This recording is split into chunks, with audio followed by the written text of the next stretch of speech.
Today we're going to let Wes Huff teach us a few things about Christmas. Let's get into it. 3 years ago, I made an infographic on some reading I'd done on supposed pagan origins of Christmas.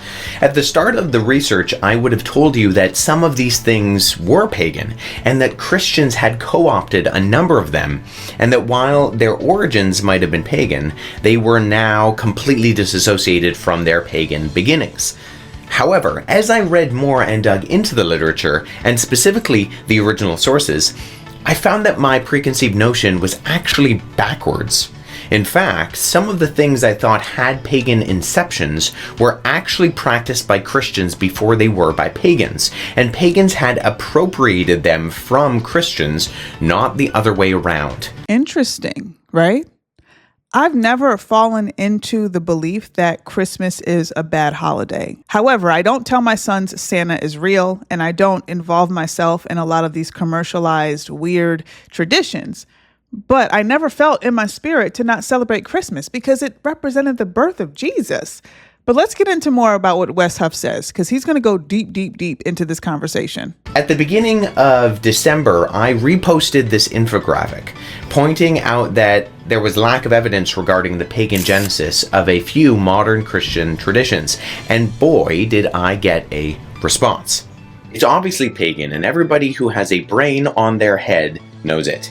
You will be judged for your leading astray the flock from Yeshua Adonai Yahuwah to follow the great Shaitan Ra.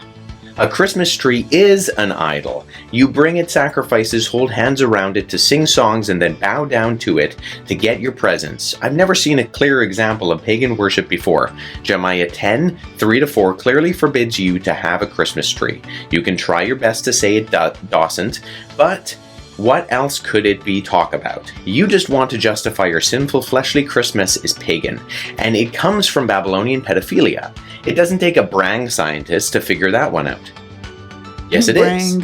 You are going to held accountable for every single thing you teach that is wrong and can mislead the souls.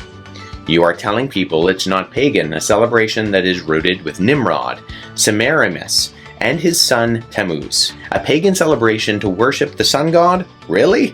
It's not about us and this worldly traditions. It's about the one and only Messiah and his name being honored, not just for Christmas, but in everything we do. And the always popular High Mass of Apollyon the Destroyer, filthy. Puke emoji.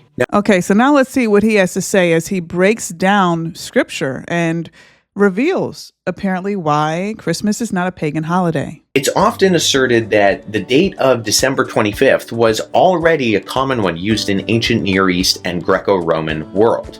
The Christians merely scheduled their celebrations of Jesus' birth on the same day as these pagan festivals to somehow make it easier for pagans or early converts to convert or start to celebrate Christmas. Apart from the fact that I wouldn't even have that big of an issue with this concept if it was true, when you really dig into the sources on what these festivals were when they happened, the argument starts to fall apart.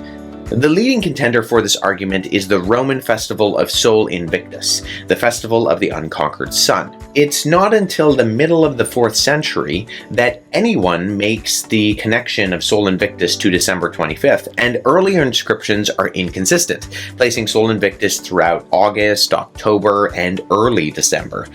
Christians, on the other hand, had already pinpointed December 25th as the date they thought Jesus was born, decades before any of this.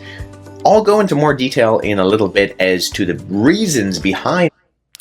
Interesting. So right now we see that Christians are the ones that identified December 25th as Jesus' birth date before any pagan traditions came about. In fact, there is no evidence that December 25th was selected to replace a pagan holiday.